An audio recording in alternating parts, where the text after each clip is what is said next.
Twinkle, twinkle, little star, how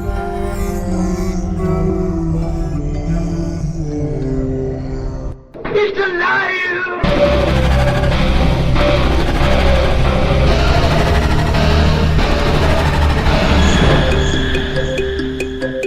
Welcome to where the weird ones are.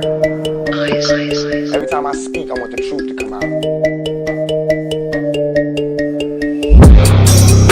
Powerful figures in Hollywood as well as powerful politicians who are in fact not human. They're reptiles or they're lizards or perhaps extraterrestrials.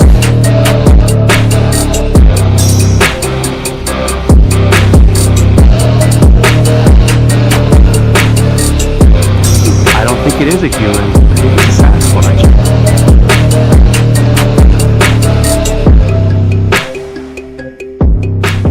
Go ahead and run. Run home and cry to mama.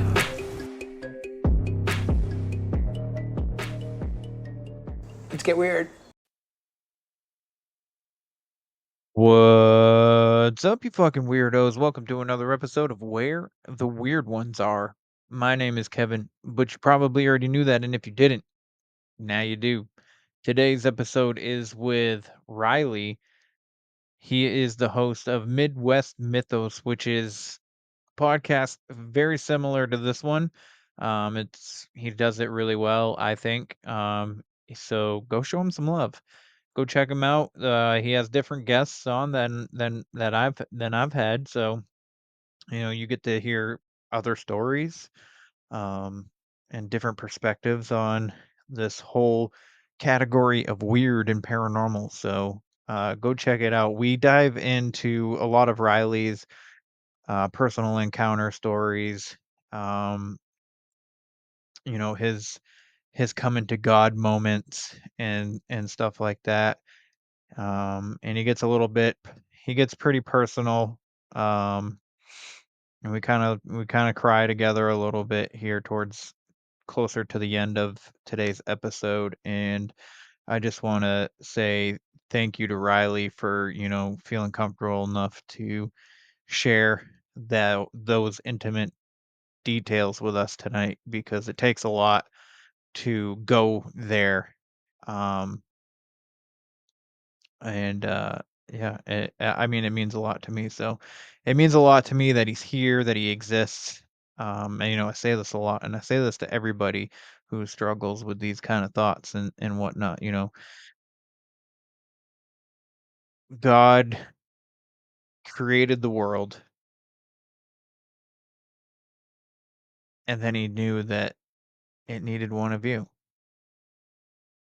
So I'm happy you exist. So if you are struggling with mental health, thoughts of suicide, um, anything like that, self-harm and all that, please dial here in America 988. That is the crisis hotline, and get help. You know, there's people in your life, whether you realize it or not, that depend on you, or maybe not depend on you, but you know, love the fact that you're alive. So you don't know the hole that you are going to be leaving behind. I promise you that. So, with that being said, I have a new hot sauce flavor, which is on the store right fucking now. It is carrot. It's down the rabbit hole. Please go check that out if you're into it. But there's also still the blueberry, the apple, and the lemon. So I think they're all fantastic in their own unique way. So if you like hot sauce, please go check them out. But while we're on that topic, what is in the hot sauce is Bigfoot's breath, raw garlic dust from Flavors of the Forest. Check it out. Check it out. It's some good shit, bro. It is some good shit. I promise you. You will not be disappointed. So, you head on over to flavorsforest.com/weird. Get yourself a couple bottles. You can throw that shit on your garlic bread, throw it in your pizza dough, if you're making your own pizza dough. Put it on your burgers, put it on everything. It's like I said, it's also in the hot sauce. So they also have lion's mane, they have ginger, and they have a spicy garlic dust. So go check them out. Try it out. If you don't like it, then you don't like it. But if you don't like it, that just means you're settling for the processed bullshit that's in the stores. Because I promise you, this is the most potent garlic powder you're ever gonna get, and you can taste it. So they freeze dry it and then compound it down into a dust. So, but speaking of the hot sauce, you can get that at where the weird ones are podcast.com. You know what else you can get at where the weird ones are podcast.com? You can also get merchandise. You can get t-shirts like the one way the fuck back there in the background and among others. So, um you can also find the gallery of pictures of everybody who's gotten merch. Which there's a shit ton more people that I need to try and track down pictures of them, but it is what it is. I did tell you though. Also on the website, I am gonna start putting videos up on the website now, so every episode is gonna be in video format, so you can get that there on the website and not just on YouTube, just for the people that don't use YouTube and they still want to watch the video aspect, you can get it there. And if YouTube decides to take any of my episodes down, it'll be on the website. So, um, yeah. So I do have a review. I promised you last time that I would read said review today on today's episode. So well, let me just find it real quick. So this comes from Mom to Jay. They said, "Keep it up. I enjoy hearing all the different stories from guests. Thank you, Kevin, for being so open and honest." Well, I think honesty is the best policy. First of all, I greatly appreciate the 5 stars. It means the absolute world to me. I don't think you guys understand like what it means to me for number one, not only reviews or even nice things being said, but 5 stars on something that I just kind of started as a hobby. Yeah, I didn't expect all the love and listeners that I was gonna get. I just thought, I just wanted to have these conversations, and it's a lot easier to have these conversations with people if I'm like, hey man, I got a podcast. Um, but yeah, it means a lot to me. It means a lot to me. All the friends that I've made and whatnot, Riley being one of them. Um, I'm just recently met him at Monster Fest too, so hopefully I'll see him at the next Monster Fest. Um, so yeah, yeah. So if you would like to leave a rating and review, I would greatly appreciate it. You can do that on Apple Podcasts. But if I don't think Spotify does it, and the other ones, I don't think they do. At least reviews anyway. I know they all do ratings. But if you would like to leave a review and you don't listen to Apple Podcasts, you can leave a review on the website on the contact page. So you can leave a 5 star rating review. You can leave stars. You can leave a rating and a review, or just a review, or just a rating on the website. So either or, I'd appreciate it. Cryptid Fest is coming up in on September 14th in Raynham, Massachusetts, 1 to 6 at the VFW. Head on over to Cryptid Tidbits and you can find the Facebook. I believe the Facebook page is just Cryptid Fest. So, but if you do come, outside beverages, outside alcohol is not allowed. It is a cash bar, so if you'd like to get some drinks, there's going to be drinks there. So just be mindful and respectful. That way we can, do more of these events. Jessica's an amazing person, and she's worked really hard to put this stuff together. So hopefully we can you know keep it cool, calm, and collected, so she can bring us more events. So and then after that I will be at Cryptid Halloween in West Virginia, and then I will be in Kentucky at CryptidCon. I won't be vending or anything like that at CryptidCon. I'm just going to be present, but I will be speaking and vending at both Cryptid Fest and Cryptid Halloween. So I think that's all the things that I got to say to cover everything. So again, I really appreciate you guys for being here. If you're interested in supporting the show in other ways other than just a listen, patreon.com/weirdos only. $5 a month, you get a free coffee mug, and you get Conspiracy Tuesdays and story time. So also, we started recording again for the Straight from Our Couch podcast with my kids. So where we do movie reviews, mainly focusing on the movies that I grew up with, where I'm introducing them to, movies that I watched as a kid, and we get their perspective on it.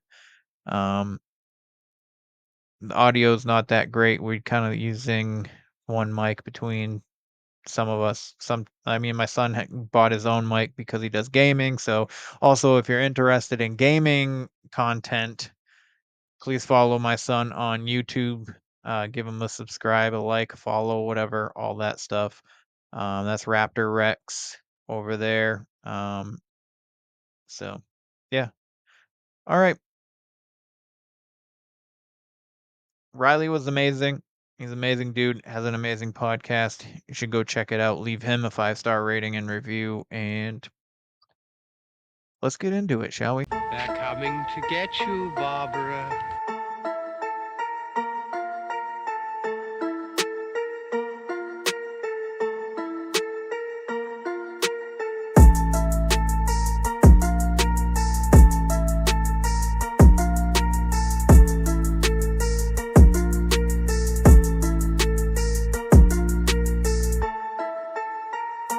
Let's get weird! Let's get weird! Let's get weird! Let's get weird! Weird, get weird!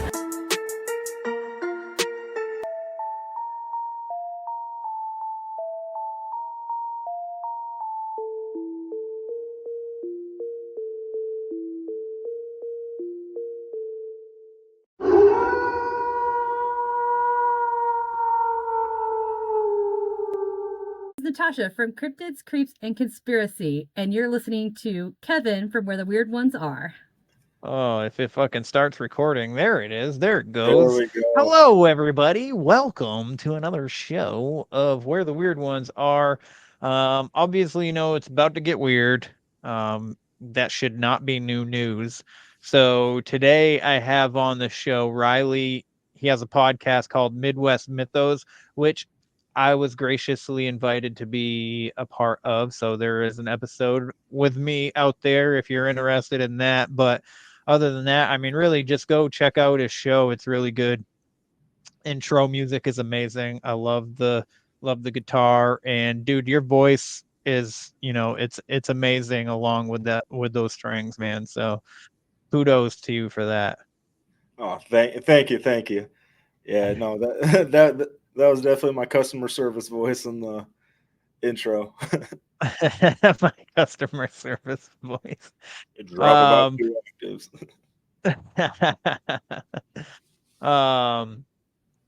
But yeah, so I met Ryley actually at Midwest at fucking Monster Fest this past year, right at the end of the tail end of June, which that event was freaking amazing. It was phenomenal. And we got to hang out with a whole bunch of our friends, and it was a pretty fantastic time. But I'm not gonna spend too much time talking about myself and the things that I've done to meet up with Ryley. Although I didn't like specifically go to meet up with Ryley, which who knows, one day in the future we'll do something where I'm just like, I'm going to see Ryley, and it'll be a good time then too. So Yes, sir. right off the bat too, real quick actually, before we get into this, like Ryley and I never really had much of a conversation before, and we've never met each other in face to face before, and we literally talked like all day. So like unless like somebody else wanted to talk, or I was like, we were like, oh, I gotta go to the bathroom, or I'm gonna go over here and check this stuff out. Like other than that, like we were like every time we were next to each other, we were talking. It was a pretty fucking good time. So, but Ryley, if you don't mind, sir, letting the good people know a little bit about yourself and your podcast, and a little bit of background, what really got you interested in starting your own. All right, I got you. So my name's Ryley Watson. I'm the host of Midwest Mythos. It's a brand new podcast, only been out 2.5 months. As far as kind of what I do, that, and I'm also a youth leader at my church. Just start that here real soon. Real involved in ministry. Real big in playing worship and stuff like that. And as far as really what got me into this stuff, I was that weird kid in like kindergarten and first grade that was checking out Bigfoot books every time we went down to the library. And my dad, he was really big into awful movies. So the Sci-Fi Channel, their B movies were always going. So that really got me into the whole aliens and kind of cryptid scene. I was terrified. I was the biggest wuss you could ever think of when I was younger. Like every little thing that could scare you and that a kid was afraid of, I was afraid of, which is really funny considering what I do now. But Monster Quest was a huge influence on me. Finding Bigfoot, Ancient Aliens changed my life to the point that me and my buddy in 8th grade thought we could read Chariot of the Gods and understand it. There's too much math in that book, man. I ain't never going to attempt to read that book again. Oh man. But yeah, that's pretty much it right there. All right, little man. brief synopsis. All right. So, like, what was that deciding factor of the podcast, and how did you come up with, like, did you just come up with the name because you're in the Midwest, or? Yeah, it was kind of, so I knew I wanted something with alliteration because it's so much easier to remember things with alliteration. And yeah, I figured it had to have Midwest in it, because I was going to, before I knew about hillbilly horror stories, I was going to call it the Midwest Hillbilly Podcast, but that also doesn't have alliteration. So that one got booted out as soon as I met Jerry. But so I was bouncing some ideas off some friends. It was going to be Midwest Myths, Monsters, and Mysteries, or Midwest Monsters. And one day I was just texting back and forth with Shane Jones, and he was like, why not Mythos? Midwest Mythos. I was like, dude, that's it. That's perfect. I bounced around a few more ideas after that, but I was like, eventually I kept on going back to that. And it was kind of like about 2.5, 3 year process of knowing, hey, I'm doing this because I've always wanted to do one, but I just never did it. So about 2 years ago, I bought some equipment, and it kind of just sat. Then I didn't have internet for a few years. Well, then when moving into my house, my wife saw my equipment and was like, "Hey, why do you have all this podcast equipment?" "Oh, I was going to start a podcast." So she was like, "Do it. You need something to do in your free time besides play video games." So she, I like the way she thinks. I like the way she thinks. me too. She gets me out of a lot of trouble. But that's kind of how it came to be. Yeah, that's nice. That's dope. That's dope. Who the fuck is Shane Jones? Like, is he the guy that wears the hockey mask in the Ninja Turtles? Like, who is this guy? Oh, no. He's the host of Inquiries of Our Reality and Bizarre Encounters. And we just so happened to have been hanging out with him at Monster Fest. He's a pretty cool dude. Got some good shows. Yeah, he's all right. He's all right. He's all right. He's all right. Yeah, don't want to build the ego. Yeah, I don't want to balloon the head. But anyways, man, so I know you when I was on your show, we talked a little bit about well, I was sharing my stories and you kind of like clued me in on a little bit of your stuff, but if you don't mind, man, what was your first ever experience with, anything strange or weird? So, up until recently, I always thought it was my UFO encounter in late high school.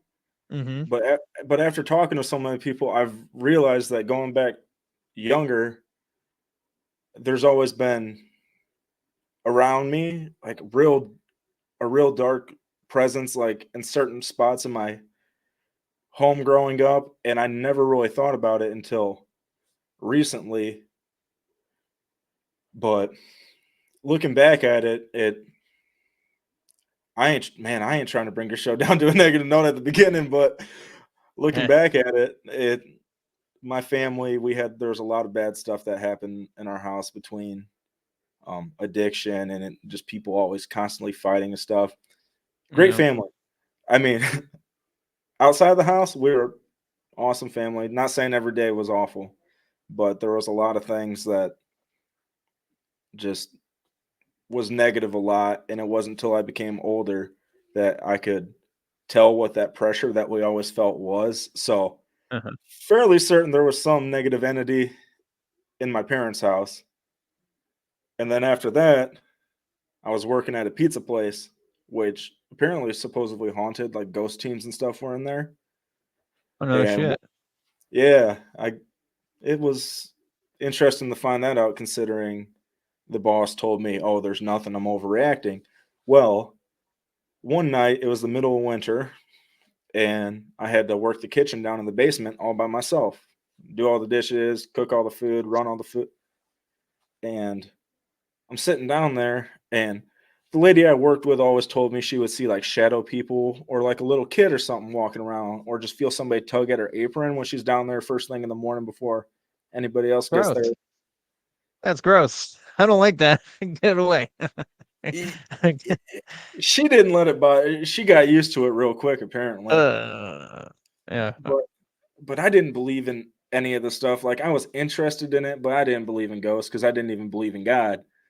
And so what? I was yeah. So I'm sitting down there one night, and I'm making a sandwich, customer order a sandwich, threw it in the pizza oven, get it hot, and as I'm going to reach in and pull the sandwich out of the oven, a chair slides all the way across like the floor towards my station that I'm working at. And so it's only like, I say all the way across the floor. It slid towards the station, so it was only like 2-3 feet. But I said, F this, man. Run upstairs, and I'm like, hey, don't want to give his real name. I'm like, hey, Z, I'm not doing this. I'm like, dude, this thing just chair just slid. I think what's her face is right. There's something down here, and I don't know how true it is, but because the place used to be an old horse livery. Supposedly, a kid got kicked in the face by a horse and died. there. Oh fuck, dude, that's a terrible way to go. Back in the 1800s. Now, I don't know how true that is. That could have just been the story they did to make Oh, up dude, I'm for it. sure it happened a lot anywhere where there's horses. You Yeah, know? it's so I'm just like, oh, and I'm like, but the boss says there's no ghost or anything like that. They told me, they said, quit being a pussy and get back to work. People need their food. And I'm like, all right. Well, I get done that night and I go talk to the bartender because it's just me and him there. It's like 1, 2 in the morning. And I'm like, hey, man, I know they said this, and that, but I really think there's something down here. And I don't even believe in this stuff. And he's like, dude, sometimes when I get out here after a late night, it's like 3, 4 in the morning. He's like, I'll look up on the 3rd story, and all that's left on is like the little fairy lights they have going on, Christmas lights. He's like, I will see somebody up there standing in the window, staring down at me. Fuck me. And I said, man, I ain't working here no more. Yeah, fuck that shit. Oh But man, I don't think I've ever worked anywhere that was weird like that, to be honest with you. I didn't But think it was going to be bad. I did get fucking a gun shoved in my face when I worked at Wendy's when I was 18. That was interesting. And then I fought the guy. I was so mad. Dude, I think that's a little scarier than a ghost sliding a chair, man. I don't know, man. I don't know. I was like, I thought it was a joke, so I laughed at him. And then he grabbed me, and then I was like, "Oh, it's on like Donkey Kong now, bro." I feel like I'm more. I don't know. I guess it was. I guess it is scarier than a ghost. But it's like when you encounter that, kind of scariness, it's more of like an adrenaline driven fear. So like you don't have time to like actually process in your brain like what's actually going on. You're just reacting. Whereas in like a ghost, it's that stale fear where you don't know you're thinking, but you're unsure of what to do. Where so you're not reacting, and with a physical threat, you're reacting. So you got this big adrenaline dump, this big adrenaline kick, and with a ghost, like it's like it like sucks the adrenaline out of you, and you're like, and you're frozen, and then you get wicked cotton mouth. Almost every time I've ever been scared by like of some kind of entity, my mouth goes dry. Like I get wicked bad cotton mouth, and then I need to drink like a whole cup of water. Dude, I've never noticed that. Well, I've never thought about that. Yeah, that does happen. Yeah, yeah, that does happen. That does happen. Because I was thinking, the only reason why I mean, I don't know. I guess we kind of fell into this segue, but I was thinking the other day, like what am I feeling when I feel these things and when these things are happening and stuff? Because I've talked to so many people and I'm just like, well, what would you feel like? Like, did it affect your mental health in the future? Like, is it a traumatizing event? Blah blah blah blah. Like, what are your feelings around it, and where do you carry it with you today? Kind of stuff. And I was just like, everybody talks about like this frozenness, like they like they see it happen, and like, and like the videos that are all over TikTok and Instagram and stuff like that, what you see a chair go across the kitchen or something like that, they just freeze at first, like they're like, did that really happen, kind of a thing. And every time that has ever happened to me, I was thinking about it. I was like, my mouth just goes completely dry, and I've always needed water afterwards. So, so that's I bring it up. Bring it up. A physical threat is, I feel the fear after it happens. I don't feel the fear in the moment. That's why I've always said that I feel like if I'm somewhere and there's a gun, an active shooter or something like that, I'm running towards towards the gunfire because I always stay strapped, bro. Yeah.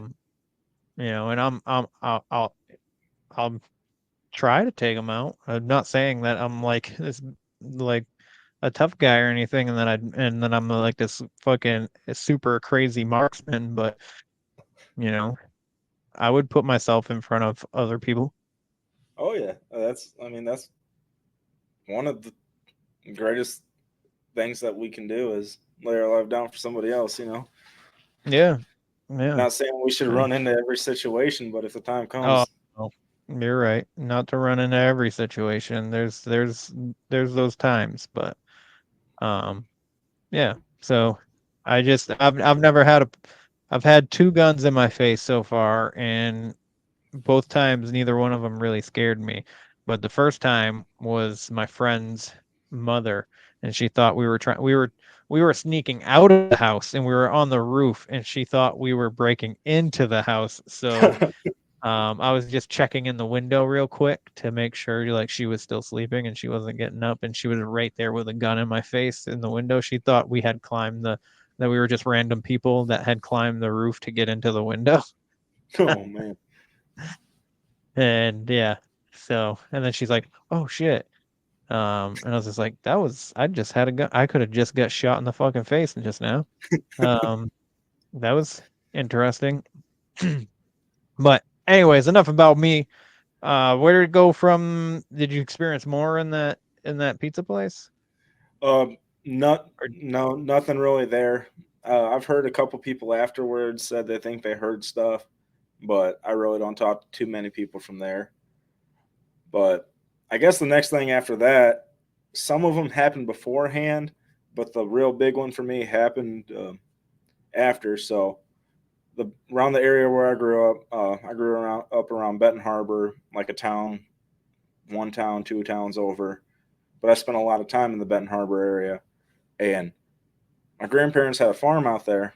Oh, they still do have a farm out there. But I remember I would always look up, and even during the daytime, we get so much air traffic over. I know what planes look like. I know the flight patterns they take because you ain't got nothing to do when you're picking berries besides than to look up or look down at your hands. And I think it's a lot more fun to look at the planes in the sky. But there's been a few times where I was out there and I would just see these weird, like one was like a silver bullet kind of shape. And me and my grandfather both saw it. He thought it was like a weather balloon, and so did I until, we'd be talking about it and just looking at it for a while. And we'd just say, oh, whatever. Then we'd turn around, do our thing, and then come back and it's gone. And that would happen numerous times. Like I'm talking like multiple times a week kind of thing. But then at nighttime, I would see the like balls of fire kind of up in the sky. Different, I call them balls of fire, just orange lights that are different than what the red and green that are at the bottom of the planes, not necessarily actual balls of fire. But who knows? Maybe they could be. I'm not trying to scare you or anything like that. They could be little suns. Could be. Hey, man, you never know. But you never know. In high school, I was coming back from robotics practice, and that went till like 10:30, 11 o'clock at night. And it was, oh wow. We were committed because we had a certain time frame we had to build our robot, program it, and get it ready for competition. So, the real dedicated people on the team would stay till 11 o'clock at night. And I only lived like 20 minutes away from where we had practice. So I was like, yeah, I'll just stay late. And so one night I'm driving back along the coast of Lake Michigan. I get into the St. Joseph area, heading out to the Hager area where I'm from. And I'm looking over the bluff and I see these 5 orange lights. Like they look like little balls of fire. But I knew they were lights, but I was like, they're like a quarter mile off the coast, but they were low. They only looked like 150, 200 feet up off the water line. And they're just there. I watched them for about 15, 20 seconds, and then tree break, I see them again, and then they're off. And so I call my dad, and I'm like, man, you're never going to believe what I just seen. He's like, let me guess, you saw another UFO? I was like, I saw 5 of them this time, or 1, you know. But he was joking. He's like, are you serious? And I was like, yeah. At this point, he got so used to me calling him freaking out because I was always out super late. So I'd see all these lights and stuff in the sky. That's but funny. like, he didn't ever call me crazy because he believed in them too. Yeah. And he was like, whatever, where you at? And I told him where I was at. And he was like, all right, see you in 5 minutes. But that was like my big UFO sighting, I guess.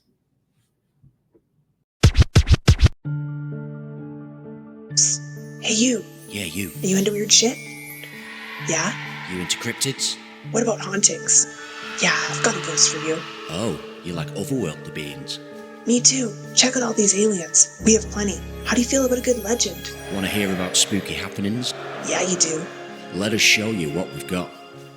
Hey guys, grab a drink and join us, Amanda and Sean, every week while we dive into the strange and haunting topics that have piqued our interest. See you over at The Haunted and the Strange, wherever you get your podcasts. Stay spooky. That's a crazy one. Sometimes I wonder. I've heard it said a couple times, or maybe it's only been once. That maybe UFOs aren't aircrafts, that they're actual beings. You know what I mean? Like, Mm-hmm. I mean, have you seen the movie Nope? So I haven't. I don't watch a lot of movies, but I know the whole premise of the movie. I've seen clips and stuff. Yeah, well, first of all, the movie was fucking horrendous. Like, it was absolutely terrible. But there is an interesting factor to the UFO in that movie, and it is an actual being. Like, it's an actual thing. Like, it's not a ship where like other entities climb aboard. It's like an actual. It's basically like a stingray kind of thing. Oh, That's, you know what I mean? Mm-hmm. Like, and it just floats around in the sky. But it also can change shapes and shit like that. But like the movie itself was fucking absolutely. I really am disappointed. You know, after, we got what, Get Out and Us, and then Nope is coming out, and I was like, fucking dude, he's doing one on aliens. Like, oh my God, this is gonna be amazing. This is gonna be dope. Like, and I was like, because I watched Get Out and I watched Us, and I was like, dude, this guy is gonna be he's an amazing storyteller just from those 2 movies. Like, I was so sucked in with those 2. Went to the movie theaters to see this one, and I was like, what is happening right now? Like, there's so many. And I continued to watch it, thinking that we were gonna get these dots connected that never connected at the end, and I was just like, "What the fuck?" Oh man, I was so disappointed. I was so disappointed. If you ever watch it, just know that there is no reason for the monkey. There's a monkey in it. They tell they give this whole backstory to this one guy. That he used to be on a sitcom with a monkey and stuff like that, and like it makes no sense. There's no reason for this part of the storyline to be even in there, other than the characters, these random characters that were there, were involved in fucking the 80s with a fucking sitcom with a monkey. So I was just like, what was the point in that? Like, I thought, like, and that's how the movie starts out, is with the monkey too. And then it does flashbacks here and there with it. And I'm like, there's got to be something significant with this monkey. And then nothing. So, man, that's my biggest problem with that fucking movie. That would drive me crazy. After hearing that, I almost don't want to watch it, because I'm one of those people that can figure out, or thinks he can figure out, the end of the movie in the first 15 minutes. Yeah. And like, I look at all the little details, like, oh, this is going to happen. Oh, this is a red herring. Oh, the gun's on the mantle, that means it's going to be used at some point kind of dude. And I'm just like, that's why I don't like watching movies, because I kind of ruin them for myself. Yeah. But I don't think I'll be watching it. Who knows? Maybe I will. I'm probably gonna do, so me and my kids do a separate a YouTube show about movie reviews. We do movie reviews, and I'm like, the main focus of the show is to show them movies that I grew up with as a kid and get their perspectives on it as more modern day society children. And but I mean, we'll do any movie. And we actually just recorded 2 episodes this past weekend, one on Homeward Bound and one on Murder Mystery, because they love Adam Sandler movies. So I haven't posted them yet. I got to at least post one either tonight or tomorrow. But anyway, I feel like I'm freaking hijacking your episode here. So with telling you more stuff about myself that you don't need to know. Hey man, not you, Ryley. I mean the people out there listening. We're here gathered to hear all about Ryley the Big Fish. Oh, well, I guess I can take you to my first sleep paralysis experience, because I'm pretty sure that's the next thing. Sleep paralysis is fucking freaky. So this first one has nothing on the second one. That's coming a little bit later. But this first one, my buddy's mom won 4 free tickets to Cedar Point in Ohio. So me and 3 of my buddies decided, hey, let's take them and go. She gave them to us. Well, my buddy has a grandma that lives about an hour and a half from Sandusky. So he's like, oh, we can just stay at her house. And I've been there before, back when I used to fish tournaments over on that side of the state. And the house was always creepy. It's an old, like 1800s farmhouse. It's got a cistern in the bottom, in the basement of the house. So all I can think about is the ring. And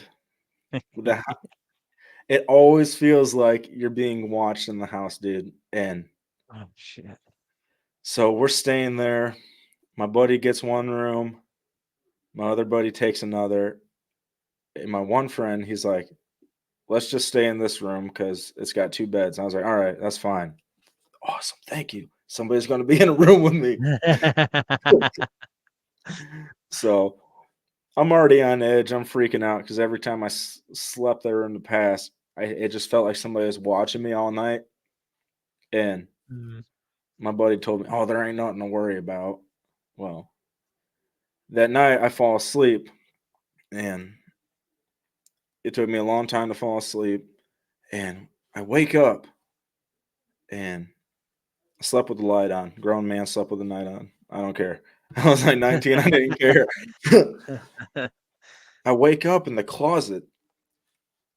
I'm laying on my side, and I'm hyper fixated on the closet.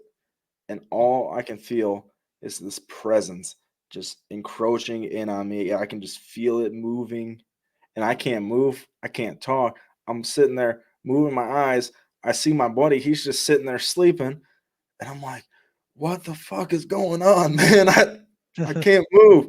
And I didn't know about sleep paralysis. Maybe I heard it on Tony's show, but like, he really didn't have people on there talking about that stuff when the show first started. And so I'm sitting there and I'm like, man, eventually it just stops and I fall back asleep, and I wake up the next day and tell everybody about it. And they're like, Ryley, stop. You either dreamed it or you're just, you worked yourself up. You felt weird about this place, which is possible, man. Maybe I did scare myself so much, like thinking about what was there, that I call stress-induced sleep paralysis. If it was even that, maybe I was just so stressed I couldn't. But still, man, it was just this awful feeling, and the fact that I could feel something moving, but it wasn't like feel. It was like an energy feel, like my energy that I was outputting, Mm. and whatever that was like the pressure was coming on that, which was weird because I'm also not a person that's into like we have energy fields around us and stuff like that. So I was kind of just in awe about it, but I refuse to sleep there to this day. And my buddy finally admitted a couple weeks ago that there is something off with that house. He's like, I just gave you crap when we were younger. I don't like sleeping there either. What a jerk. Yeah, he is. Oh man, one of my best friends, so he can be a jerk. I feel you, dog. I feel you. I mean, we fuck with the people we love anyway. You know what I mean? Exactly. So, man, yeah, sleep paralysis is no joke, man. Sometimes it do feel like a fucking dream though. Like it feels like a dream. So to associate it with dreaming isn't like weird, or I guess I don't know how to describe that, but like there's been times where I woke up in a paralysis and I thought that I was, dreaming. I was in a dream state, and that, you know, that I felt this fear for no reason, and then like sometimes it almost feel like I just snapped out of it, and that was when I was actually waking up. You know what I mean? Does that make sense? Okay. Oh yeah, especially with the next sleep paralysis story. But this one's got a little build up into it. Oh, fucking A. All right. Let's go. Let's go. I'm sorry, man, but this is the good one. This is my least favorite. It's not gonna scare. Is it gonna scare me? Oh yeah. It's got demons in it. Oh fuck me. All right. All right. I'm gonna say a prayer real quick in my head so it doesn't come over here. Okay. We're protected, brother. But so I think I mentioned it earlier. I didn't believe in God whatsoever. Yep. I was super big atheist. Like I would purposely argue with Christians. Like I was almost like spit in your face. I would cuss you out and stuff like that, which wasn't me because I've always been kind of that chill, nice to everybody person. But as soon as it came to that, like a switch flipped inside of me, and I would turn into the biggest dick in the planet.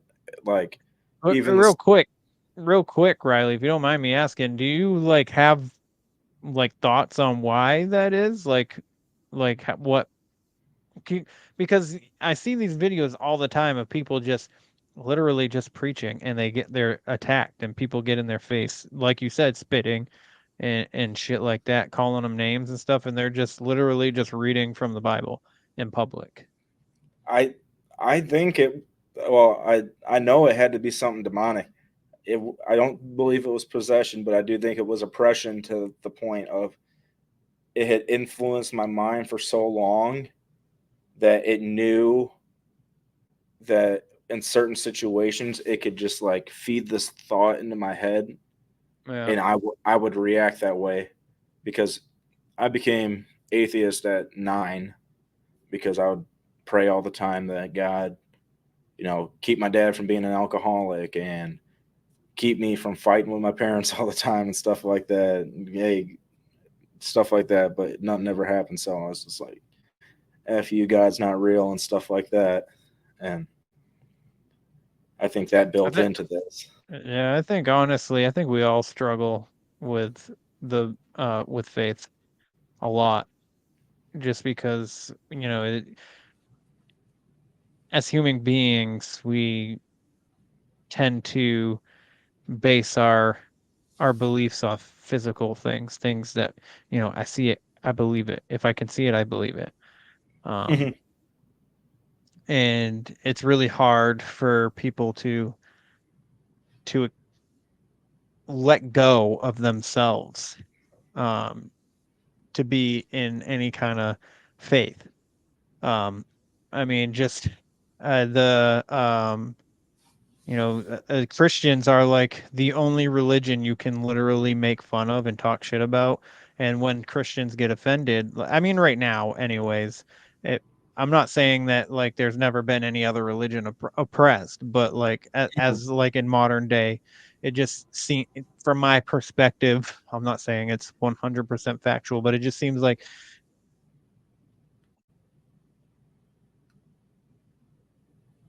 people, like, whenever it comes to Jesus, people have a negative connotation if they're not faith based.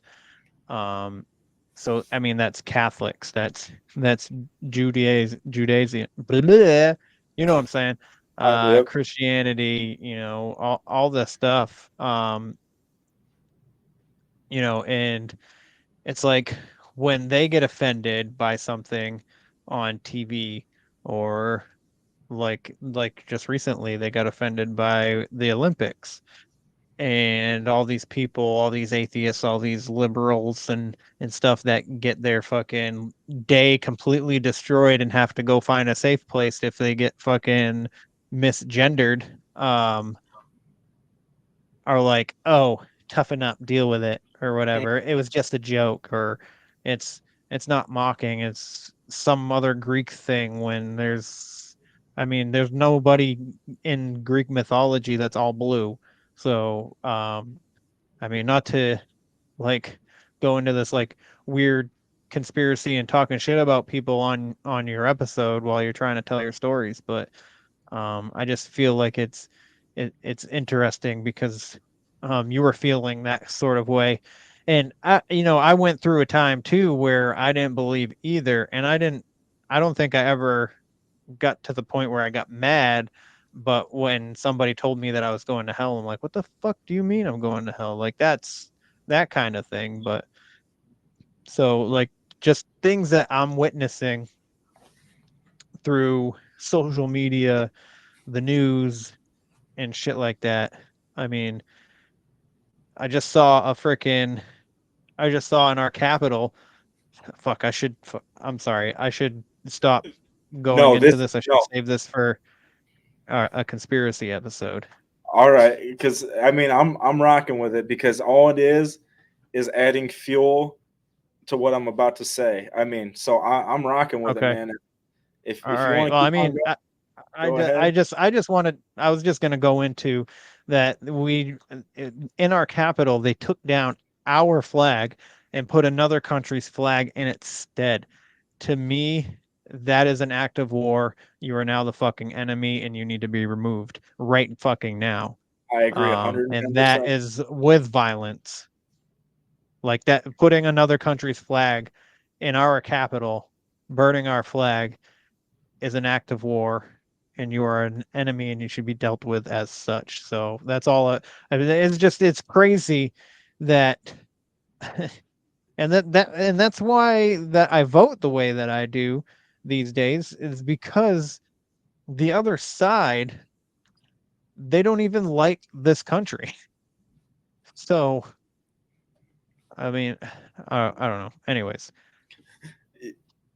So I say that all to say this: it just seems like people without faith have a hard time grasping why other people have it. So, And that plays into why I have such a heart.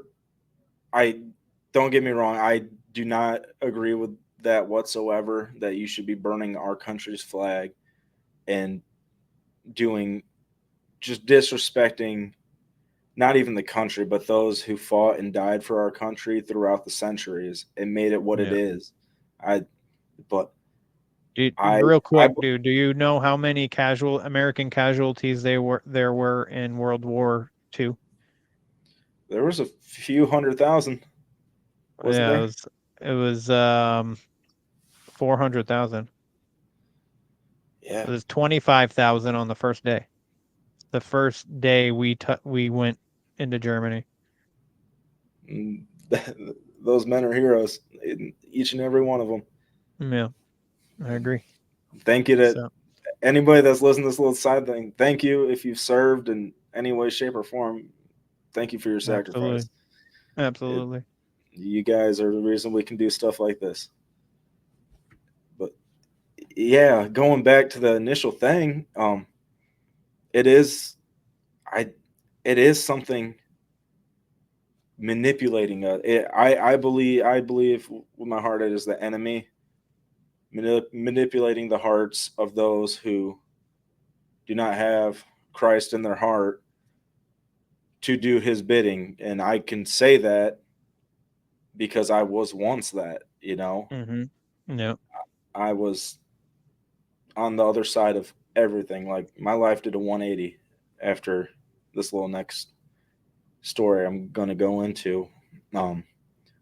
So one night I was out drinking beer in a garage with my buddy and his stepdad, and we were talking. Me and my buddy were talking about aliens, and as we always did. And his stepdad, who I respect and love a ton, he's like my other father, was like, "Hey, do you mind if I throw my 2 cents in on this conversation?" And I'm like, "I know what you're going to talk about, but you know what? Just go ahead. Do it. I will give you the time of day and listen to you just because I respect and love you so much."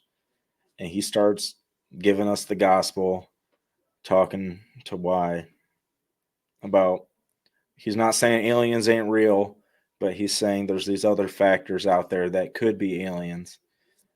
And we're talking, and by the end of the night, like my heart's racing. I'm like, feel like I'm on fire. I'm scared. And I've come to realize that was the Holy Spirit working on me, showing me, hey, what I'm doing is not right.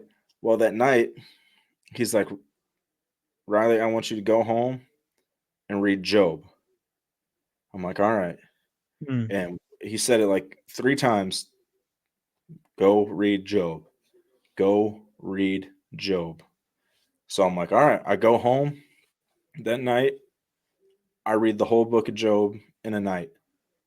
And everything became clear to me because I had always been envisioned Jesus is all running in the flowers, frolicking and holding hands and hippie peace and stuff like that. I thought God was, oh, no, don't do that. Don't do this. Love everybody.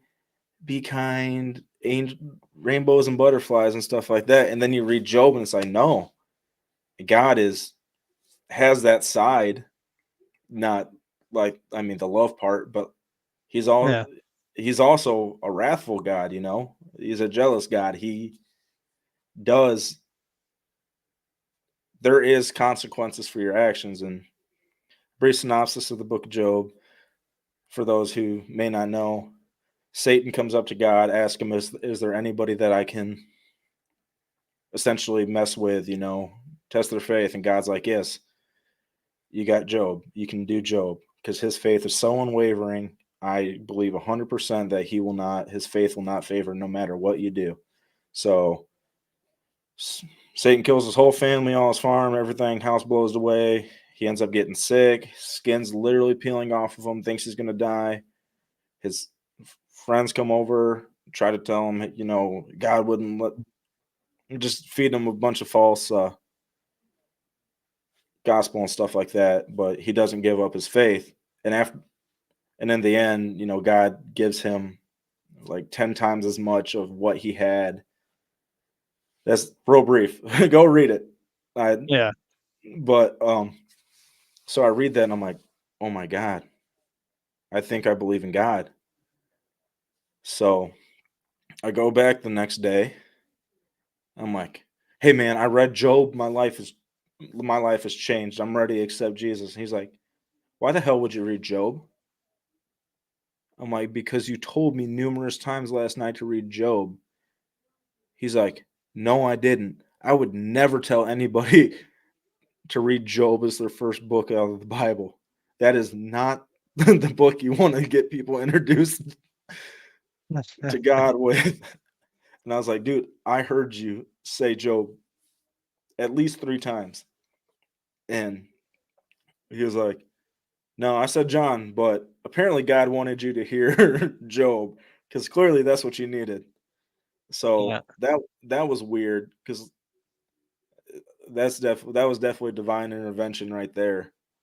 Yep. And I know we were drinking, but we weren't drunk or anything. It was just let's have a beer, maybe two. Because some people said, "Oh, maybe you were drunk and misheard it," and I'm like, "No, I wasn't. I didn't get drunk until I was in my for the first time until I was like 22, and I was 20 at the time." But so after that, actually something weird happened. It didn't happen to me, but the very next day there was a shooting at the mall, and my mom and sister were there, like real close to it, and they got out. I mean, my mom got trampled, but she was fine because some random lady came and picked her up. But that in myself it's like God showing me, hey, trust me, and things will be fine. So I began to do that, and nobody ever tells you what happens when you give your heart to Christ and start living how we're intended to live. Everybody thinks it's rainbows and butterflies and everything gets better. Things get easier to get through. The things do not get easier. They're easier because you know He is with you in all situations. But that also means the enemy is going to start attacking you. And that's where this next thing comes in. So, same buddy's house. We built a blacksmith forge. So I was over there all the time making swords and knives and stuff like that. It was late at night, and I was living with my grandparents at the time because I just dropped out of college and didn't want to live with my parents. So I'm driving down their dirt road. It's a long road. And as soon as I pull into their driveway, I just feel this like the worst feeling I've ever felt in my entire life. This super, super dark presence. Everything in me is telling me do not turn around in the car. And I'm sitting there trying to, because I was driving my grandmother's vehicle, so I'm not used to it. I'm sitting there trying to open the door and it will not open. It will not come unlocked. And eventually I open it and I'm out and I'm looking and there's nothing there. There is not a thing there. Damn, son. Yeah, I felt like, Kevin, I felt like I was going to die, bro. I literally thought I was going to die. And so I get inside. My grandma's drinking coffee. Keep in mind, this is the middle of the night. I love that woman, but man, she be drinking coffee at the wildest times. My grandfather was the same way. When we lived with him, we'd come in at night after, or he would get home after work or whatever, and he'd sit down, take his boots off, take his socks off, and he'd sit at the kitchen table and drink a cup of coffee with no socks on. Like it just like random, like he'd still be in his work clothes, just no boots and socks on. I mean, like that was the first thing that guy did was take his boots and socks off. and then my grandmother had a fucking pot of coffee ready for him, and he'd sit there and he'd just he'd had conversations with us and stuff like that, but he was like happier than a pig in shit just sitting at the kitchen table freaking drinking his coffee with no fucking barefooted. But yeah, old people, they're interesting. I guarantee I'll be like that. My cutoff for coffee is 9 at night. Would. But I can see in my later years drinking coffee at 1, 2 in the morning. I mean, I drink coffee sometimes around like 2 or 3 in the afternoon every once in a while. Not consistently, but once in a blue moon, I'll stop on my way home from work. Because I work 3 to 3. Yeah. So get you a coffee. Yeah. But yeah, so that night, I talked to her for a minute. I can't remember if I had a cup of coffee or not. I'm just gonna assume I didn't.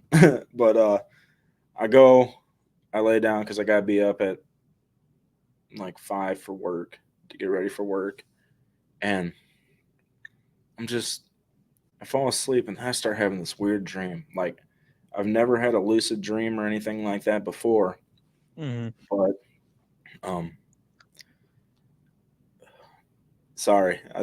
This story, I've told it a few times to friends. It just gets to me every time. So I apologize. Okay, man. Take your time. So I'm at this campground that I used to go to with my grandparents, but we're in like the back of the campground where it's like the tent camping. Mm-hmm. But it's weird because we have there's a trailer there, which trailers weren't allowed back there. But it's a dream, so I'm not going to get down to the logistics of it. But me and my buddy and this girl. Well, the girl in the dream is a girl that I was on and off with for a few years, like real good friends. Mm-hmm. But we're sitting there, sitting in the by a fire, and in the woods, I hear this moving, and this creature comes out with a deer head in its mouth, and it looks like the stereotypical like Wendigo, like with the deer skull, antlers, but it's got the body like a Sasquatch, but it's built like a Sasquatch, but the body's the body of a rake. That pale white, just fleshy skin, and I'm freaking out. I'm like, what the fuck is this?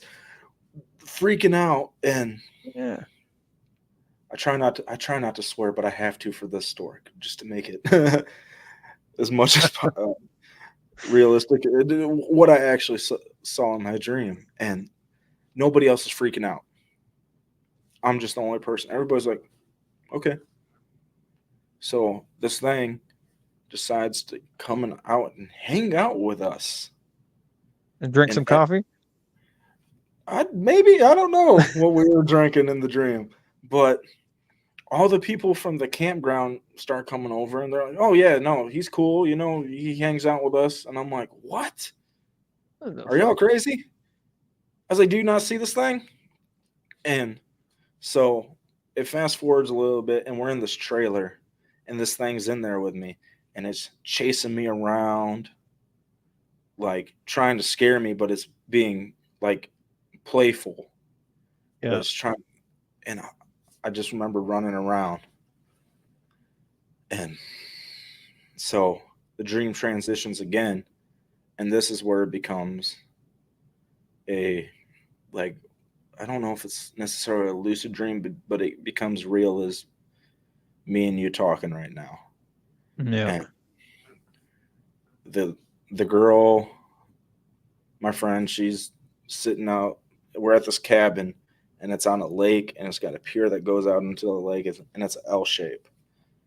So I'm out there getting ready to talk to her and like tell her how I really feel about her. Because during this time, a couple years ago when I had this dream, like we started talking again, and I was like, all right, are we finally going to date? So I'm like sitting here. Well, then this really handsome dude just shows up at the end of the pier with her and is talking to her. And he's like, you're so beautiful. You're so smart. You're so awesome. But most of all, you speak Enochian.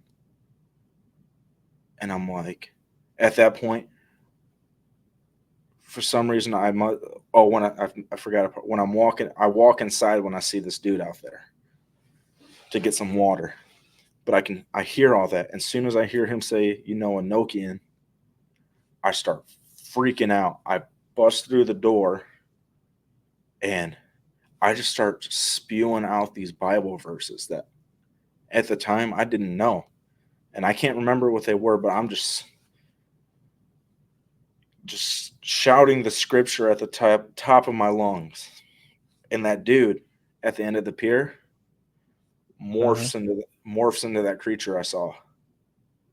And then I realized that's what everybody else was seeing. They were seeing the dude, and I was the only one that saw what he really was. So he snaps and starts sprinting down the pier at me, yelling, Your God has no power over me. I'm going to kill you. I have control over her. You will not save her whatsoever. And stuff like that. And it sounded like that, but like take that voice and then a regular dude's voice. Right, and layer them over each other. Like, you know how in the movies they have like the double speak? Yeah. And sorry if I just blew your eardrums out with that. You did not. You're All right. good. You're good. So this thing gets up in my face. It was like, your God has no power. I'm not going to do the voice again. Your God has no power. You can't do anything. You can't save her. And then the last thing I remember is it's opening its mouth, and it's just super wide mouth, jagged teeth, and he's like, I'm going to kill you. And I just remember my head going into his, and then I wake up and I'm frozen, but I'm up.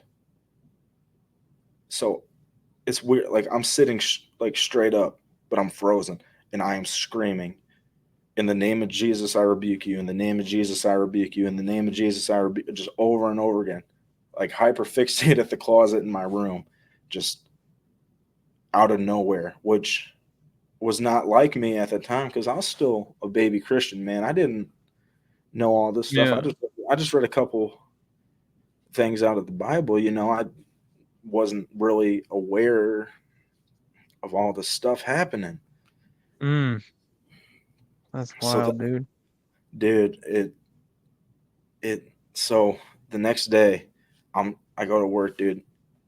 I'm shaken up so bad, and this name, I really don't like saying it, but I will. I did something that I have mixed feelings about saying, but the name Azazel just kept on going through my head all day for like 2 days. And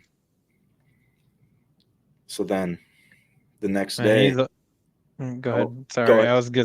I was just gonna say he was one of the fallen angels. He was a watcher. He taught man how to blacksmith and create weapons and shit like that. So. And what was I doing before all this happened? The night before? Yeah. Blacksmithing. Yeah. I never, until you just said that, I've never correlated the two. Yeah. So interesting.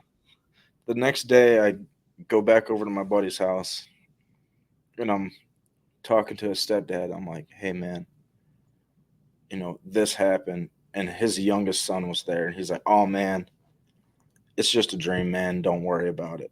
But then later in the night, he's like, hey, come here for me real quick. You know, come stand up front with me. We need to talk for a second. He's like, Ryley, that wasn't a dream, man. And he's like, that is a message or a warning. So he's like, there's like two ways you can take it. He's like, you're either supposed to save that girl. That's the message. Or it's stay away or something bad's going to happen. Or that will actually happen. But the girl, she doesn't believe in any of this stuff, but she collects like Ouija stuff like that, weird, like not okay things. If I remember correctly, the last time I told the story to Shane on Bizarre Encounters a few years ago when it first started, I said it was a satanic Bible, but I really am thinking it's the Necronomicon she had like a copy of. Oh, okay. Now that I'm really thinking about it, but like, you know, I mean, even like that book was like the real version of it was destroyed, or at least so they say. So like all the versions of it aren't like 100% accurate. Yeah, so like she liked the whole horror thing. Yeah, I get that. I get that. Like to her, there was really nothing in it. You know, it wasn't. And the girl, absolute sweetheart, super nice. Mm-hmm. I mean, we don't talk no more because I met my wife, and out of respect, Yeah, of course. But I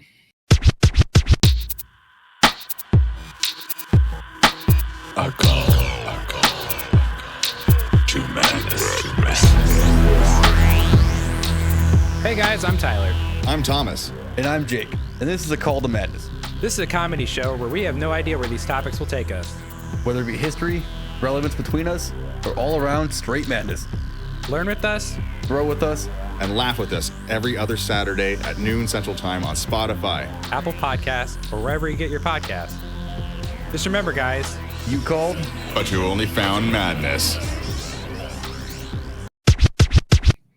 Yeah, and for a few, maybe like a year, 2 years, I really did think it was supposed to be the whole saver kind of deal, but it wasn't. It was, looking at it now, is definitely a message to stay away.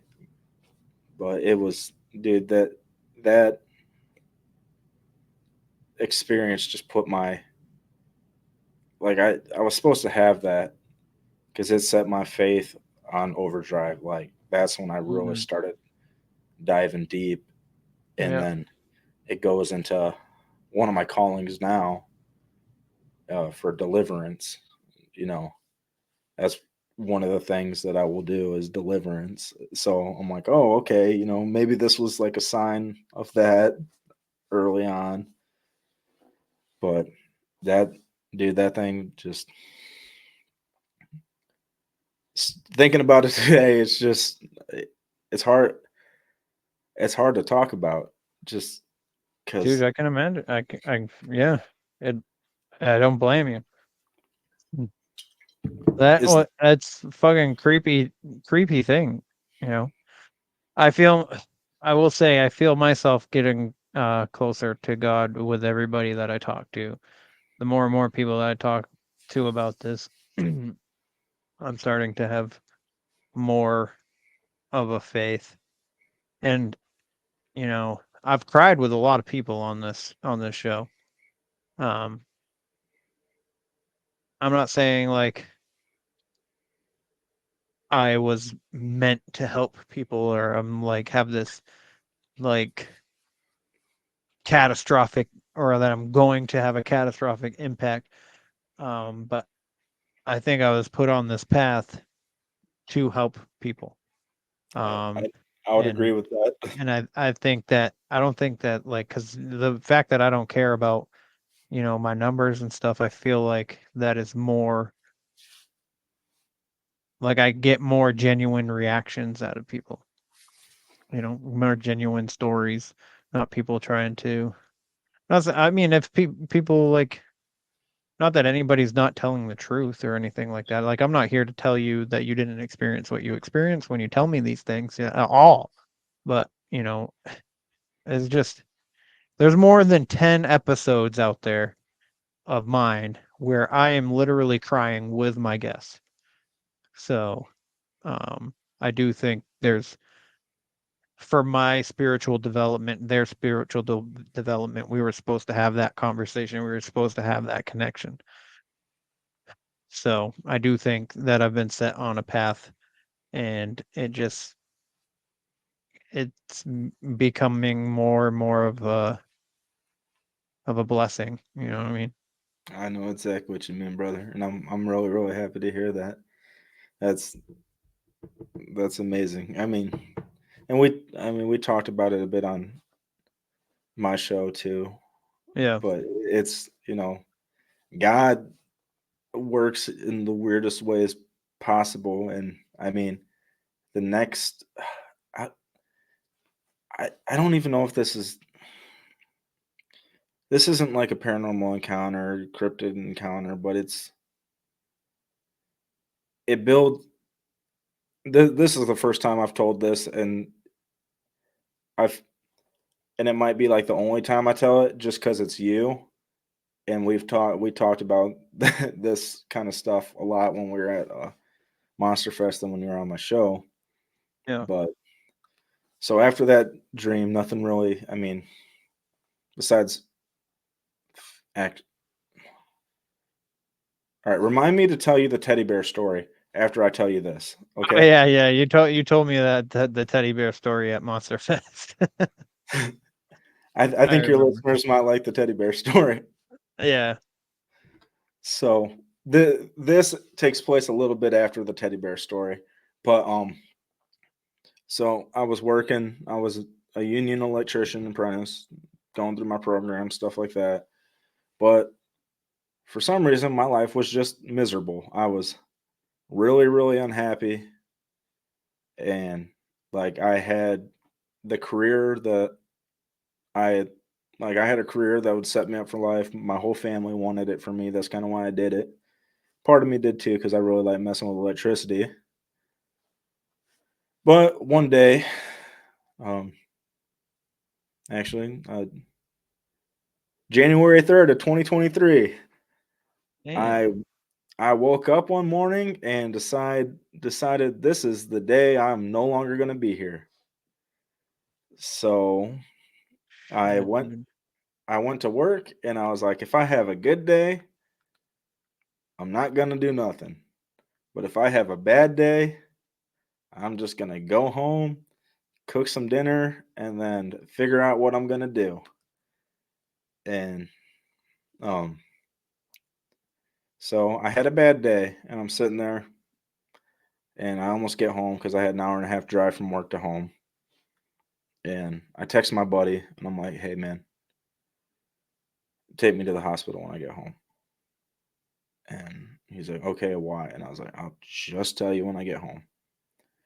Well, my mom texts me when I'm driving, so I call her and I was just like, I felt compelled to tell her what's up. Like I didn't want to tell anybody because I was just planning on going, but for some reason I texted my friend and I called my mom and she's like, here, tell so and so not to take you. I'll be at your house when you get there. So I go check myself into the emergency room. They're like, what you here for? And I was like, not so good thoughts. And they're like, okay, right in the back.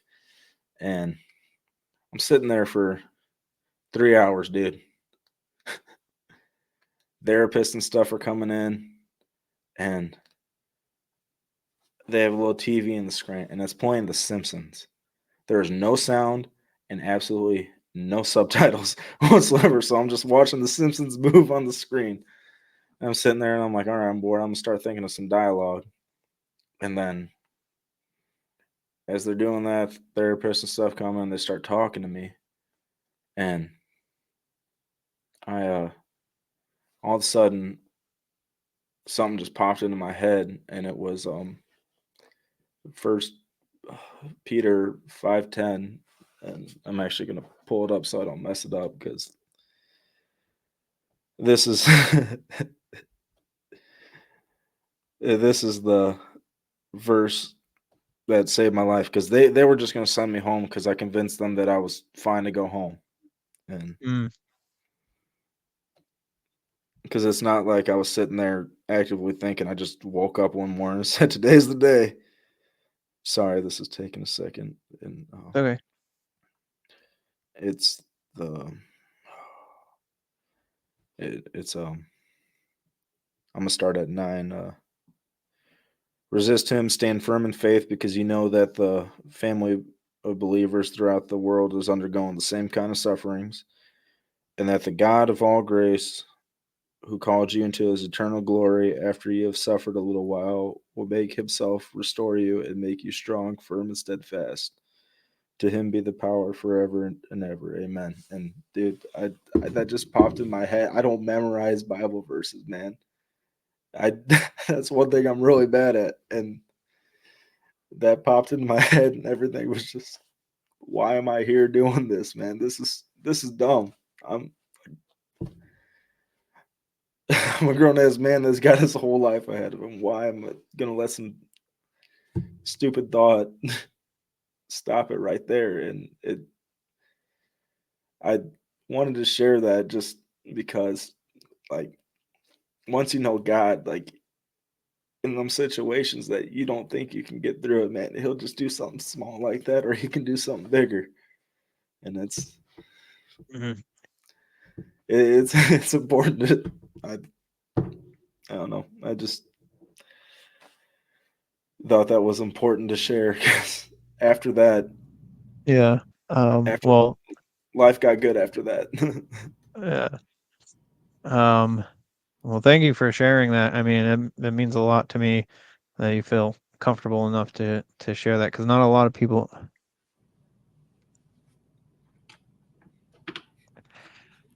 Not a lot of people.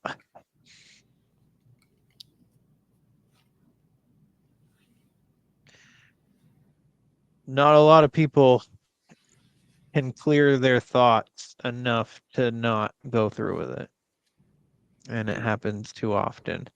And then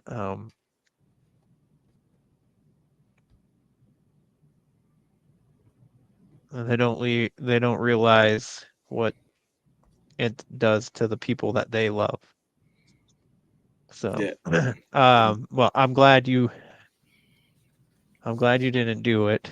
I'm glad you're still here. I'm glad I got the chance to meet you, especially in person, because you're bright light, dude. You're the biggest teddy bear. I don't know what life would look like for your loved ones and your family without having you there. So, I mean, I'm stoked that you're still here, bro. I appreciate it, brother. I appreciate it. Well, Yeah. we'll get to here we go. Here we are. I fucking just got done telling you that I cry with people, and then you fucking make me cry. And now we're both in here crying. I'm sorry, man. It just happens, all man. good. Hey, It's good to cry. It's good for you. It is, and it shows people that we're legit, man. Well, good stuff happens after that, and depending on time, because that can be either paraphrased or it can go for a while. I want to definitely get into that teddy bear thing before that, and we'll. Yeah, And I mean, and after this, you met your wife, and now you're having a child. Exactly, and how that all So- happened is insane because it is not normal. The things that happen to make that happen, but you know what? Fuck the time. Just tell it. all right. What do you want first? You want the good stuff or the teddy bear stuff? We'll go with your wife stuff, and then we'll close with the teddy bear. All right. So shortly after that day, I had a dream, and I don't ever have dreams, so that one earlier was a shock to me because I don't have dreams, and for that to be that vivid and that intense was wild. But I decided to, after that, get back into reading my scripture regularly and stuff like that. And one night I was having another bad night, but it wasn't as bad as that one day. I just went to bed and I had a dream of a little blonde girl holding a baby in front of my dream house. And I knew when I woke up, the woman in that dream was my future wife, and that baby was my child. And the face, I couldn't see the face, but I just saw blonde hair, shorter girl. And well, a few months later, after that, after every blonde hair, short blonde girl I saw, thinking, is she the one? Is she the one? Am I gonna marry you? I got invited to go do a international worship event. It was small, but I got asked by some friends. And my wife was with them. Well, my now wife was with them, and we were sitting there, and we're playing. We got musicians from Kenya. They're preaching. some more people from other parts of Africa are there. Then we got people from all over Indiana and Michigan there. We're just worshiping, telling stories, giving testimony, having a good time. Well, I know my friend that invited me. Me and her talked a little bit, but then my wife, Erica, she was there, and she's very, I mean, you've met her. She's quiet, not the most upfront person, doesn't necessarily dislike talking to people, but not the one to initiate a conversation by any means. And, well, she just starts talking to me, and I'm like, all right, we're having a good conversation. I'm like, oh, man. I'm telling this woman things I have not told anybody, or very few people I've told. And, well, we just hit it off. But then I see, she might get pissed, but I don't care. I look at her finger, and she's got a ring on her ring finger. And I'm like, oh, are you engaged?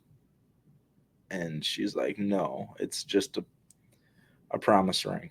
And I'm like, oh, okay. I don't stop being friendly or anything like that, because I didn't have like an attraction to her by any means. I was just trying to be friendly and stuff, but she did fit the blonde girl description, so that was in the back of my mind, but I wasn't trying for anything or anything like that. Did you just say you're not attracted to your wife? No, I am attracted. I'm just fucking with you. No, I know what you meant by that. Like, I know what you meant by you saying that, but I was just fucking with you. No, we both joke about that all the time, because we are not what each other's types was by any means. Oh, okay. Like, if it wasn't for God, this would not have happened. Well, she, her and her boyfriend at the time broke up and stuff. Perfectly fine, you know. Well, things just kept on happening and just became friends, you know, because at that point I had been invited to the ministry her and our friends started, so I could play because I'm a Swiss Army musician, so I'll just play whatever they needed me to play. And well, we both kept on having like dreams, and then like feelings, and then thought when we were like praying and stuff like that in our alone time,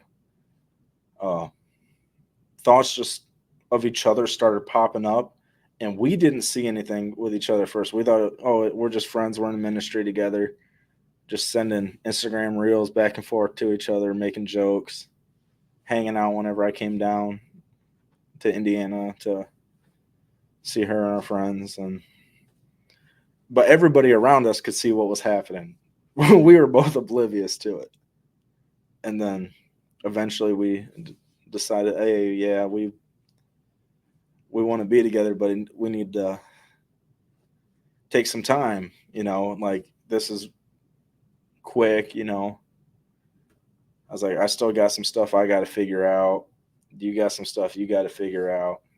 Well, then we never dated, because I've come to realize that dating for me leads to me doing things that I shouldn't be doing. And so we decided to do the ancient custom of courting, which is dating, except you don't get to hug, kiss, be alone with each other, anything like that. So we spent a lot of time with friends and stuff, but that also helped us get to know each other personally, because we weren't spending all our time making out, having sex, all that kind of stuff, you know. Yeah. Like we were forced to actually get to know each other as people. And then one day, a couple people that, including her and some other people, all had a dream on the same night that we just decided to get married out of nowhere one day. Mm. But one of those dreams that somebody had, it was on Halloween, which is not, both of us being Christian and stuff like that, and like in ministry, and like not just like your lukewarm Christian, not saying we're holier than thou or anything like that, but not by any means. Everybody's got their own pace and their own journey and experiences with God. It's all different. But we're like, yeah, no, not Halloween. Well, 2 days later, I'm sitting there at K Jewelers buying an engagement ring, and 5 days later, we're married. Yeah. And then 2 days later, she's saying she's pregnant. Hey, it was a month later. But oh, I don't feel so good. We just got married yesterday. No, we both knew we wanted to get into kids real quick. But it was just like I've never been that kind of person. Like I always had I gotta date somebody for 2 years before I get with them. But there was just so much coming at us, and it just felt like God was just telling us, hey, take a leap of faith. I am with you. I will get you all through your rocky patches, whatever it is, I will get you two through it. And that was the best decision I've ever made, I have to say. Nice, man. I'm happy for you. Happy for you. Thank you. Men tend usually, even like on I guess I can't, not a normal dating, but I guess what people who the modern day dating, I should say,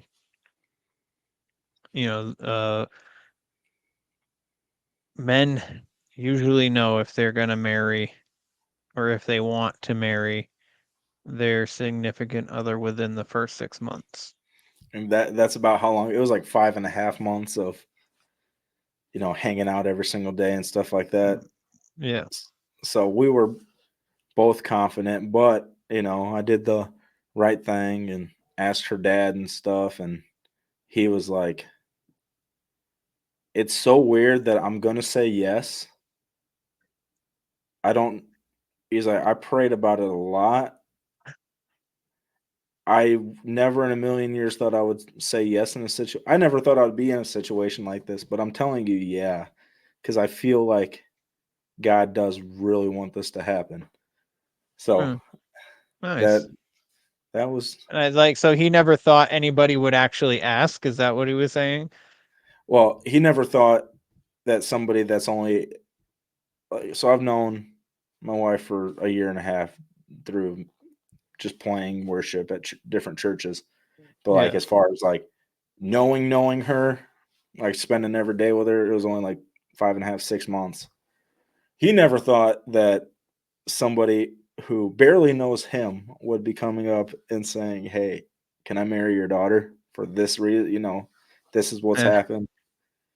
And that's awesome. That's pretty dope, man.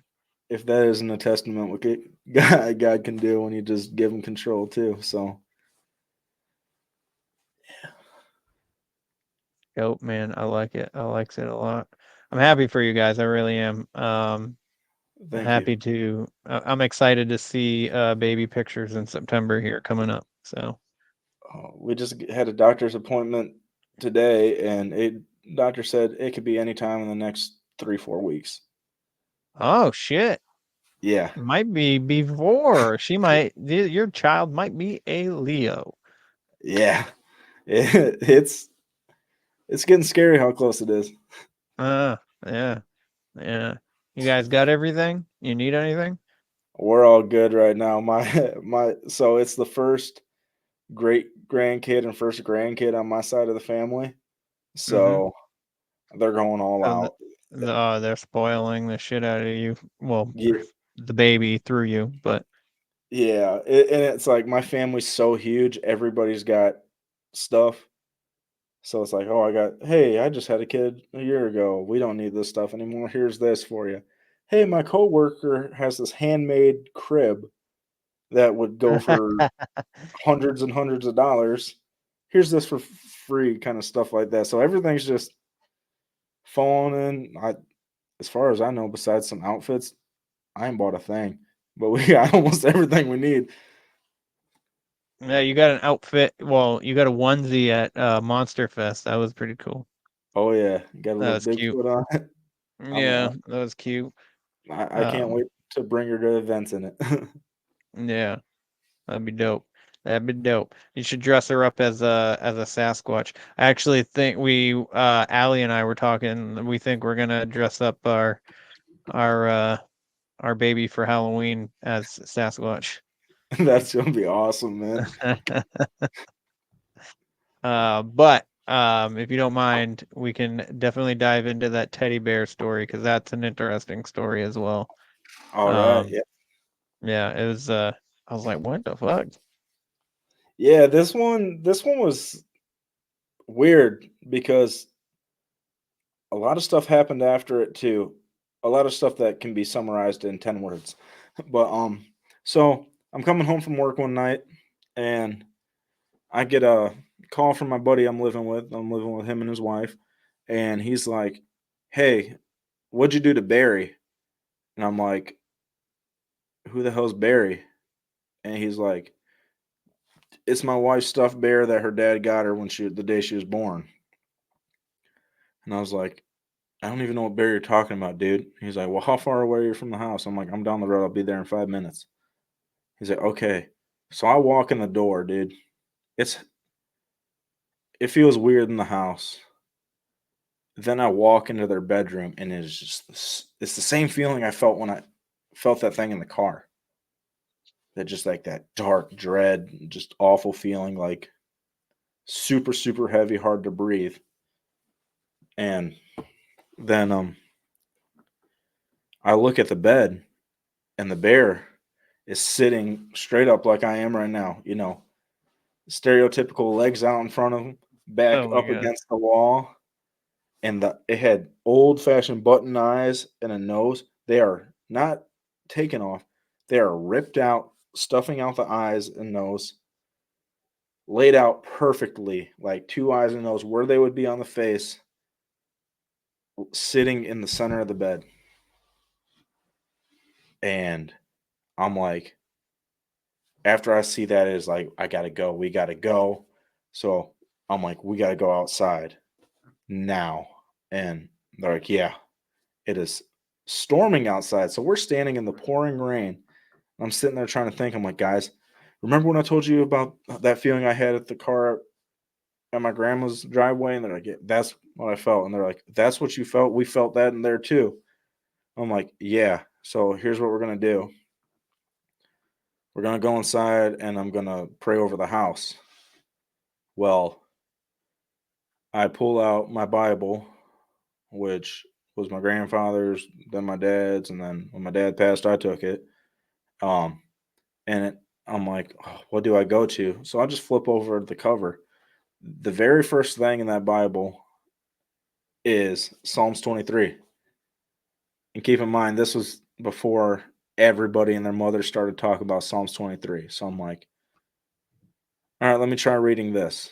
And then I'm walking around the house, just reciting it, like reclaiming the authority and whatever authority I had in the house as the home of Christ, not of whatever this is. And it went away. It was fine. I mean, we're all still freaked out, but the heaviness in the house went away. And it was fine for a while, but then at night, my bedroom was at the complete other side of the house. Like I would hear stuff. Actually, I could feel stuff walking on that end of the house, which then I would feel stuff standing at the end of my bed, and then sometimes I would feel stuff crawling on me at night, but never could see anything. So I don't know if that's a completely other entity or if that was what the fuck? I felt it crawling on me at night, and the hell? That's creepy. Yeah. I don't think your prayer worked, man. I think it did. Here's the thing. when it comes to authority, it's you can, like, when you're praying over other people, you can only do so much for other people. They have to do the step. They have to want to make it better, because you could cast something out, but if things don't change, it'll come back tenfold. And because it was not my house, I could temporarily do stuff, but because the head of the house wasn't proclaiming that authority, it has its permission to come back. And there's so much other, well, not so much other stuff, just weird stuff, small stuff that's happened on that property too. But I got you. Nothing. Have you guys ever looked into the history of that property, or? Dude, the whole Benton Harbor area is just weird. There's a Freemason building right down the road. We're like 20 minutes away from Native American land. I saw a creature out in the woods. We heard screams at night. I got pictures of orbs out there. It's a weird property. That is a weird property. I would like to see a creature. I almost fucking hit a deer this morning. That scared the crap out of me. Damn, well, I'm glad you didn't. Yeah, me too. Work truck or your vehicle? My vehicle. Yeah, I was on my way into work, and freaking, I don't feel it necessary to have my high beams on. So, like, I mean, sometimes I'll put them on, sometimes I just don't care. And this morning I just didn't care to put them on when I was the only car on the road. And I'm driving, and it was like right on the yellow line, and I saw it like if it was in front of me, I probably would have seen it a lot sooner. But because it was just out of the peripheral of me paying attention to where I'm going, like, I didn't see it until it was probably about 5 feet in front of my car.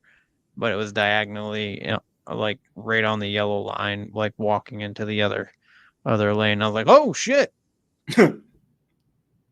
Good thing there wasn't another deer just like hopping out to follow it. You know what I mean? Yeah. I would have cleaned that guy's clock. Come back home. Yeah. So, but in closing, Ryley, are you, the path that you're following now with your podcast, and you're expecting a child and everything, are you finding fulfillment in your life? Oh, more than I ever have, man. It's like, for once in my life, I know mostly what I'm going to do. And then the stuff I don't know what I'm going to do, I'm just leaving it to God, man. I'll be all right. Yeah. And yeah. Definitely doing the podcast helps a lot, because I get to talk to people like you and just, get to show the side of myself that I had to hide all those years, because ain't nobody around me like talking about this kind of stuff. Yeah. That's awesome, man. Happy for you. Thank you. Nothing's gonna happen unless you do something, or however that is worded. I might have worded that weirdly, but you get it. You understand what I'm trying to say. Oh yeah. There's no reward without risk. So, like, just if you want to do something, sometimes you gotta take a risk in order to do it. Whereas sometimes, it doesn't work out. But sometimes it does. So. Yep. Take them leaps of faith. Yeah, absolutely, absolutely. Well, Ryley, this has been an amazing conversation. Your freaking stories are wild, especially the dream one with that freaking freaky thing trying to mess with you. But other than that, like, man, like I said earlier, I'm happy that you're here, and I appreciate you a lot for not only being here, but also like literally being here and being on the show today. It means a lot to me. time is our greatest currency. So the fact that you sat down and spent this hour and a half with me means the absolute world to me. So thank you for being here. Thank you for having me, man. This was a blast. I have a great time talking to you every time we do. Me too, man. Me too. If you don't mind, Ryley, just let the good people know where they can find you and where they can find your show. All right. Well, you can find my show on pretty much every streaming platform: Spotify, Amazon, Apple. I've been saying it. I'm in the works of it. Should be on YouTube by the end of this week, if not early next week. You can find it all, just Midwest Mythos. And you can find all my stuff at Linktree, linktr.ee/Midwest Mythos Podcast. You can find everything I do, and then everybody else on Open Minds Media that I'm with, you can find their works too. But yeah, I mean, ain't got too big of a catalog of episodes. There's 11 out as of today, but you should be able to find some interesting stuff in there. Definitely check out Kevin's episode. That was a lot of fun to record. Man, I had a lot of fun doing it too. And you've had amazing guests so far, and there's more amazing people out there that I'm sure will end up coming your way. Like I said, you feel like a light to me, so I'm sure you'll attract some good people. Thank you, brother. That means a lot. Yeah, you're welcome. You're welcome. Well, guys, that is the show. Thanks for being here. Thanks for listening. Please like, follow, share, subscribe if you like today's episode, or if you like any of the episodes. I would greatly appreciate all of that. I would also greatly appreciate a 5-star review and a rating and a review. If your podcatcher doesn't allow you to leave a review, you can always go to the website wheretheweirdonesarepodcast.com. Go to the contact page. That's where you can leave the review. Other than that, that's also where you can get the hot sauce and the merch. You can see a gallery of people wearing the merch that have gotten it. So yeah, also head on over to Midwest Mythos, leave a 5-star rating as well. Anything to help Ryley out, I would appreciate. He would appreciate it. Sure. So with that being said, everybody, you know the drill. Question everything and stay weird. And now I can't find the freaking StreamYard, throwing me off with the end the recording stuff. God damn. This concludes our broadcast day. Click.